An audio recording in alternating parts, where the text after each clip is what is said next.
Primer entrevistado, el lujo que nos damos, economista de los más reconocidos, Fausto Espotor, no tenemos el placer de hablar con vos. Fausto, ¿cómo estás? Hola. Hola Fausto, ¿cómo estás? Acá está, no te escuchaba. ¿Cómo andás vos? Bueno, a ver, muchos plantean conjugar verbos en futuro perfecto, otros en futuro imperfecto. ¿Qué tenemos por delante en este 2025 de cara a vencimientos, entendiendo que vamos a pagar una gran cantidad de dólares por los bonos, pero qué va a enfrentar el gobierno en este 2025? Mira, los principales fechas de vencimiento eran ahora en enero, que el gobierno ya ha dicho que tiene los depósitos realizados para los pagos de deuda y lo que se está pagando esta semana. Y después el próximo gran vencimiento es en julio. O sea, una vez pasado el mes de enero, el próximo aumento de vencimientos de deuda en dólares es en julio. Después tiene mucho vencimiento de deuda en pesos de forma continua, porque vos sabés que la mayor parte de la deuda del gobierno nacional de corto plazo es en pesos, ¿no? Y entonces todo el tiempo tiene que estar colocando y renovando deuda, pero eso más o menos avanza todos los meses, tiene la misma historia. Y todos los meses se va colocando deuda para pagar la deuda anterior. Pero en este contexto te diría, mira, la gran parte de los vencimientos que eran en enero, que más o menos están resueltos, y después ya en julio tenés otro pedazo de vencimiento del orden de los 6.000, 7.000 millones de dólares en total, contando el FMI y todo el mundo, y en bonos alrededor de 4.000, 5.000 millones de dólares, que dirías el próximo etapa difícil, ¿no? Claro, porque el 9 de julio vuelven a pagar estos bonos de deuda soberano, Exactamente. sumado al vencimiento del Fondo Monetario. Y ahí, en ese momento, y por supuesto hablamos de futuro perfecto o imperfecto, estamos hablando de predicciones. ¿Qué va a pasar con el acuerdo con el Fondo Monetario? Debería estar resuelto y se hablaba de dinero líquido o dinero fresco para poder levantar las restricciones cambiarias. ¿Cómo estás viendo esa perspectiva? Por supuesto estamos haciendo futurología, por eso planteo futuro perfecto o imperfecto, depende cómo lo ve cada uno, ¿no? Mira, Argentina en algún momento tendría que llegar a un acuerdo con el FMI. Eso más que nada para poder seguir, no tener que estar pagando los vencimientos de la deuda del FMI con reservas que no tenemos. Y además porque es necesario que el Banco Central en algún momento empiece a acumular reservas, ¿no? Hasta ahora lo que compra de dólares lo termina vendiendo para financiar importaciones o para pagar deuda, y así está siempre con el mismo nivel de reservas netas negativas. Entonces, al llegar a un acuerdo con el FMI ayudaría mucho a reducir ese problema y empezar a acumular reservas un poquito más rápidamente, ¿no? Por un lado. Y por otro lado, también Argentina tiene hacia adelante toda esta necesidad de salir del cepo cambiario, de volver a los mercados financieros internacionales, que yo creo que sería mucho más sencillo y mucho más agradable para todo el mundo si Argentina tiene el sello de calidad que brinda el FMI, ¿no? De que está haciendo las cosas que corresponden. Claro, porque también para la OCDE el control de cambios y para el RIGI también, es una situación bastante tensa. Te pregunto por uno de los Así es. sectores que te hemos escuchado muchas veces hablar y entender al sector. Ahora, ¿entenderá el sector agroexportador la situación en la que está el país? Porque claro, lo que están pidiendo es un ajuste en el tipo de cambio y una baja total de las retenciones. ¿Hoy resiste Argentina esa doble imposición que el campo pretende poner? No, a ver, yo entiendo la situación del campo, ¿no? Las retenciones son un impuesto terriblemente malo, insostenible. Se pusieron en su momento, se crearon en 2000, no se crearon, ya existieron en los 70, pero se pusieron a partir del 2002 con la excusa de que al haber habido un tipo de cambio muy alto y una devaluación importante, el campo se beneficiaba en exceso, entonces se sacaba parte de ese beneficio y se le daba al resto del sector, y eso permitía que financiara el déficit. Bueno, hoy claramente no estamos ni con altos precios de los commodities, ni con altos niveles, con un tipo de cambio muy alto, eso claramente no sucede, de hecho estamos discutiendo si el tipo de cambio no está bajo. Entonces ya las retenciones se vuelven medio insostenibles, totalmente insostenibles para el campo, porque los precios de los commodities están bajando, el tipo de cambio se está atrasando, y en estas condiciones es muy difícil sostener la producción agrícola, ¿no? Claro. Y creo que ahí está la crítica del campo con cierta razón. Che, si vamos a mantener las retenciones, tenemos que volver a la idea del tipo de cambio alto, y si no, tenés que sacar las retenciones. Me parece que viene por ahí la discusión. Además, tengamos en cuenta que desde el sector plantean que existe una posibilidad de un verano muy caluroso, sin tantas lluvias, por ende podríamos llegar a tener una merma en lo que es la cosecha gruesa. Pero para llegar a la cosecha gruesa, ¿crees que tendría que estar por lo menos uno de estos dos temas solucionados? Porque si no, volvemos al silobolsa y al no querer liquidar, y cada vez es más la presión a un país que no tiene reservas.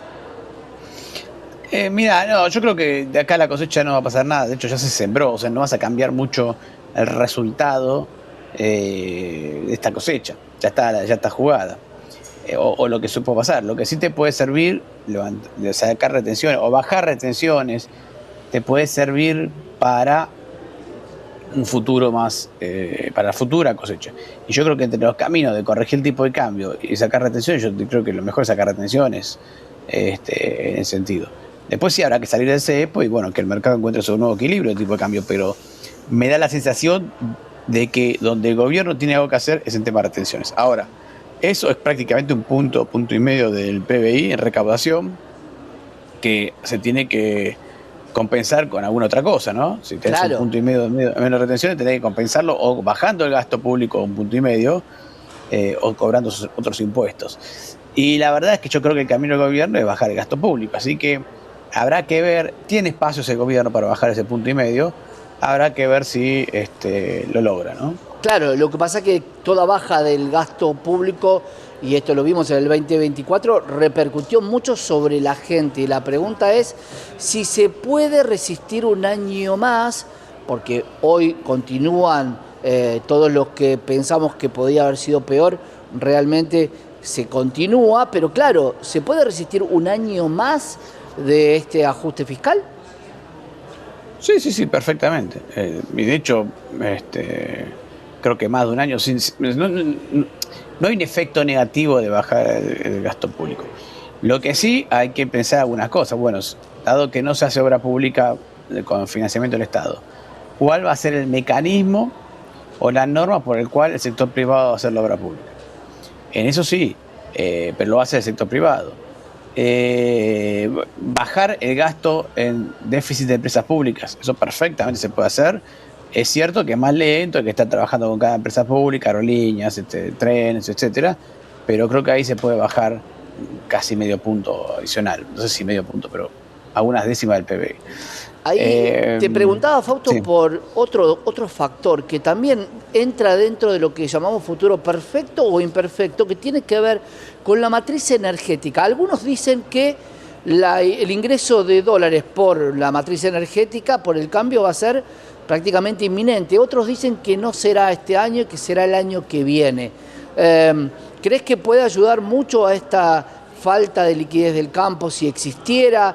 ¿Vamos a ver beneficios este año de ese sector? Sí, ya lo estamos viendo, no hay que esperarlo, ya se está viendo. Se espera el año que viene un superávit comercial en materia energética ya definido. Este año 2025, 2024 se redujo muchísimo el déficit comercial y posiblemente ya este año empecemos a ver superávit comerciales en materia energética. Todavía no como para reemplazar al campo, pero sí van a ingresar dólares casi con seguridad de este sector, ¿no? Y creo que eso se va a ir viendo todos los años. Vamos a ir viendo un crecimiento del superávit comercial en materia energética, sin lugar a dudas.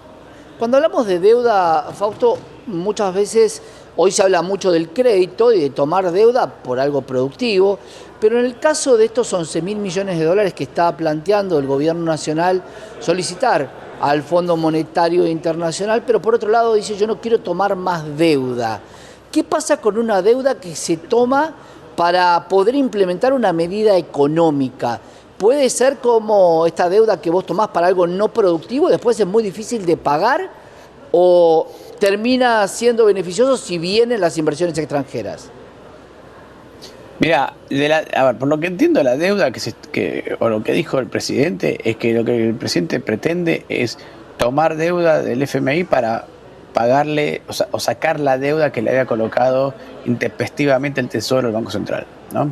La deuda del Tesoro no aumenta porque toma una deuda y saca otra, pero cambia el acreedor, ¿no? En un acreedor es el FMI el que te va a estar pidiendo plata todo el tiempo y en el otro caso el acreedor es el Banco Central. Ahora, ¿cuál es la razón de hacer esto? Bueno, que el Banco Central está con reservas negativas. Entonces lo que el gobierno está pensando es tomar deuda, con esos dólares comprarle la deuda que el gobierno le ha colocado al Banco Central en letras intransferibles, y eso permitiría que el Banco Central se recapitalice, porque el Banco Central está básicamente quebrado por esos instrumentos financieros colocados, tenga suficientes dólares en su poder como para poder operar como un Banco Central normal y de esa forma funcionar, ¿no? Por ende, me parece que esa es la idea principal. Claro, el objetivo es nuevamente el balance del Banco Central, algo que viene repitiendo el presidente desde sus primeras reuniones, ¿no?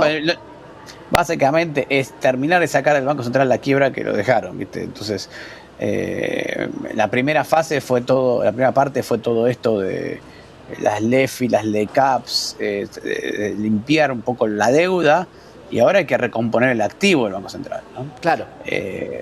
Y creo que es eso lo que está planteando el gobierno hacer con estos dólares que está buscando, ¿no? Para cerrar y muy corta, Fausto, y agradecerte por supuesto por estar con nosotros, ¿el Banco Central es más fácil cerrarlo una vez que está saneado o con deuda? Saneado, obviamente, ¿no? Porque con deuda te quedas con la deuda vos y sin el Banco Central. No, me parece que el gobierno lo que está pensando a la larga es, porque además tampoco cuando se habla de cerrar el Banco Central se lo habla de cerrarlo en su función de Banco Central, entiendo yo, estoy acá hablando de perogrullo de lo que entiendo que se dice.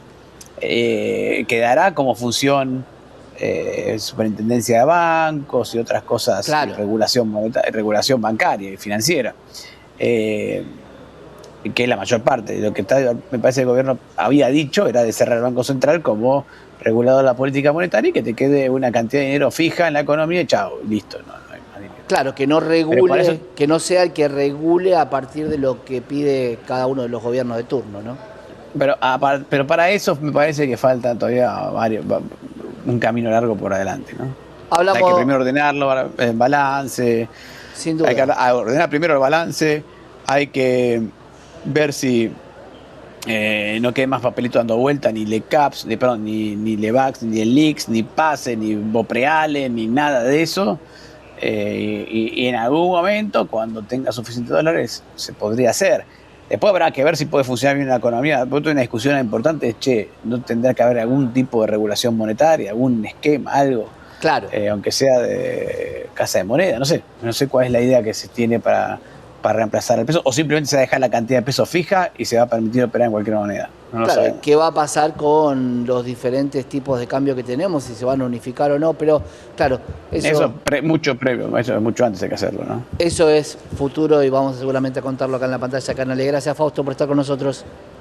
Muchas gracias a ustedes, hasta luego. Un gran abrazo. Fausto Espotorno, economista, y los desafíos para este 2025 en la economía de la Argentina, sobre todo en la deuda que tenemos y la que hay que tomar.